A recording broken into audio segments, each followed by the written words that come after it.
President Trump will meet Russian President Vladimir Putin for the very first time this morning on the sidelines of an international summit in Hamburg, Germany. Ahead of that meeting, Mr. Trump tweeted this: "I look forward to all meetings today with world leaders, including my meeting with Vladimir Putin.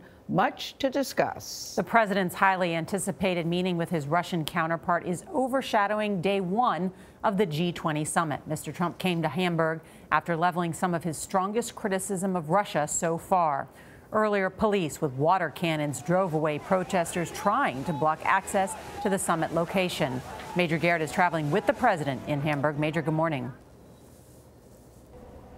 Good morning. President Trump's encounter with the Russian president will surely grab global headlines, but it may not change the frosty relationship between Washington and Moscow. This G20 summit is all about economic global cooperation, something Mr. Trump is undeniably skeptical of. But that cooperation continues, and it is taking new forms.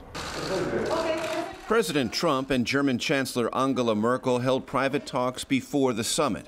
The White House said they focused on North Korea, Qatar, and Ukraine.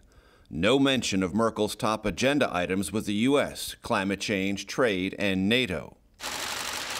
The president arrives having already canceled multi-nation trade talks with Europe and Asia. Even so, Japan and the European Union used the G20 stage to announce their own trade pact, signaling a post-U.S. trade dynamic in both regions. Mr. Trump's meeting with Russian President Vladimir Putin has no set agenda. The White House has said nothing about protesting Russian meddling in the 2016 election. Could have been a lot of people interfered.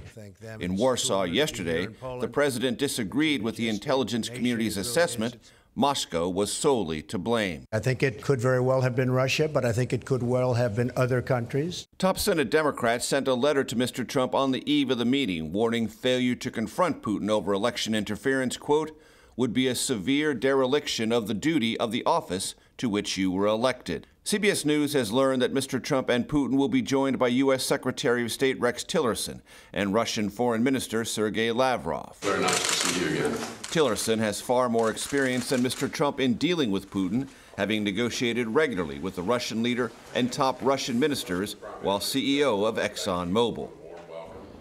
For the first time yesterday, the president criticized Russian intervention in Ukraine, calling it destabilizing. For their part, Putin and his team are famous for intense preparation and diplomatic gamesmanship.